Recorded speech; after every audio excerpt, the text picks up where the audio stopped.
Olá, turma do sexto ano. Galerinha do sexto ano, a gente vai estudar hoje sobre circulação atmosférica. Tá? Em tempos de pandemia, nós temos essas aulas remotas. Acompanhe as aulas pelo YouTube, pelos vídeos postados nos grupos do WhatsApp e também pelas apostilas. Né? Vocês têm diversas formas de estudar. Tem as apostilas em PDF, em Word.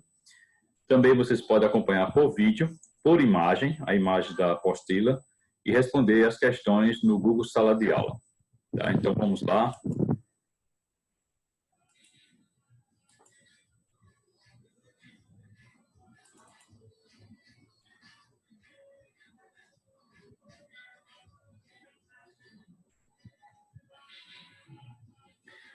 Olha só, a gente vai aqui,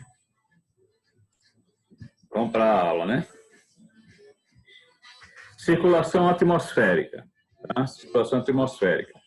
Geografia, professor Vando Félix. Então, a gente vai ver como é que, por que acontece muitas vezes os ventos. O vento, a brisa, a gente vai ver que tem a ver também com relação à temperatura, tá? Circulação atmosférica. Quando falamos de circulação atmosférica, estamos nos referindo à dinâmica que coordena a variação e dispersão dos ventos, ou correntes de ar pelo globo terrestre. Como é que o vento circula no planeta Terra. Sabemos que a movimentação do ar ocorre em função das variações de pressão atmosférica, calor, frio, tá? E de forma que o ar que se encontra em uma região de maior pressão tende a se deslocar para zonas de menor pressão. Ou seja, as regiões mais quentes, né, o ar se aquece e tende a seguir para as regiões de menor pressão atmosférica, ou seja, áreas mais frias. O ar se desloca, ou seja, se movimenta através da pressão atmosférica. É a pressão que o ar faz em um determinado espaço. Então, se você sobe numa cadeira sozinho, você executa uma determinada pressão.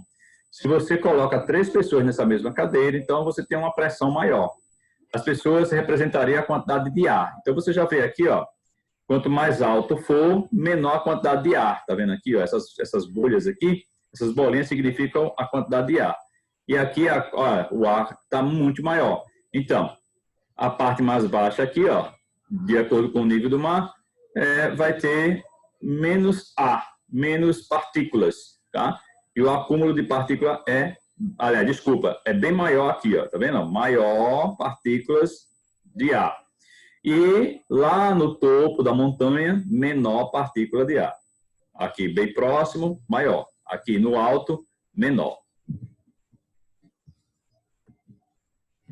Imagina que essa figura, aqui embaixo, representa uma célula composta por molécula de ar. No frio, as moléculas estão mais juntas, tá? Aqui, certo? E separadas. Quando esparsas. Já no calor, elas ficam mais esparsas, tá? Quando elas estão mais juntas, a força é muito maior do que quando elas estão esparsas. Portanto, para a geografia, vai existir o que nós chamamos de pressão atmosférica. Alta pressão ou baixa pressão atmosférica. Nos lugares de alta pressão atmosférica, o ar é mais pesado e a tendência dele é descer.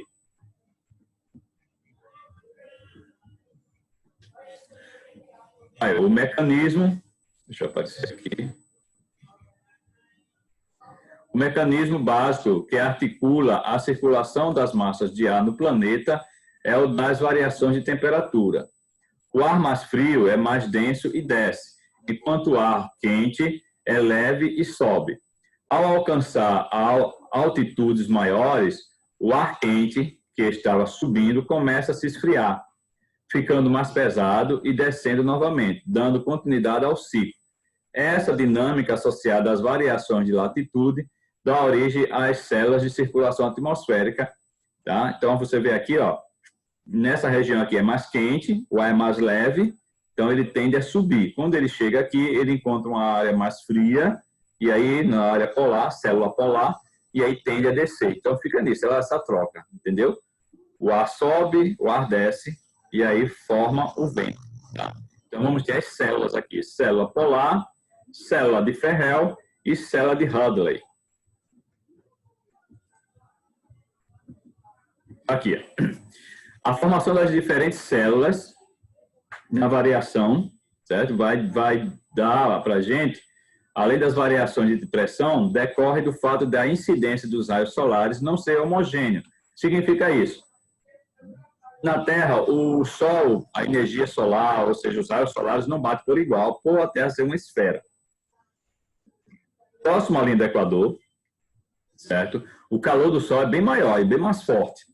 Então, termos o quê? Vamos ter a célula de Rayleigh, ok? À medida que se aproxima dos polos, essa intensidade vai diminuindo, então vai ficar mais frio. E temos a célula polar. Como podemos notar no esquema, certo? Representado, existem 3 tipos de células: célula de Rayleigh, célula de Ferrel e célula polar. A célula de Rayleigh, vamos ver 2 primeiro, tá? A célula de Rayleigh, também chamada de célula tropical. O ar circula em direção à linha do Equador.